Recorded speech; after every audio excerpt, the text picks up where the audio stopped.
Sa tennis, unti-unti nang bumabalik ang bangis ni Maria Sharapova matapos walisin si Jarmila Groth ng Slovakia 6-0, 6-4 sa LA Tennis Championships. 10 buwan na wala si Sharapova sanhi ng right shoulder surgery.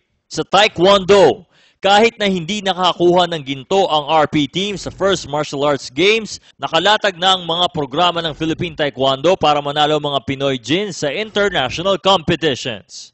That's the reason why we're sending 15 players dun sa Korea training. We're also exposing them dun sa highest standard ng training sa sport. Talagang we're building up yung mga batang players natin here for them to be competitive enough come the 2012 and 2016 games.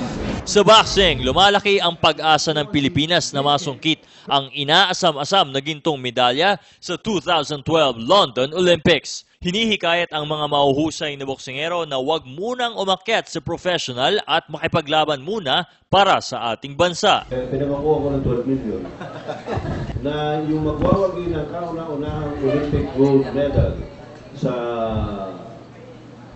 boxing ay bibiyayaan ng 12 million. Dito sa national team, pagigihan mo lang, ilang taon sigurado ang kita mo eh. Pag nanalo ka, pag nakamedalya ka, meron kang incentive.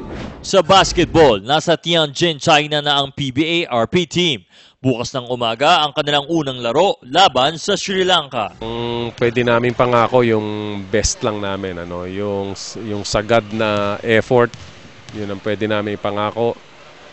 Yung mga kababayan natin na patuloy na sumusuporta at nagdadasal, nagpapasalamat kami. Dagdagan pa po natin ang suporta at dasal nila para sa team natin.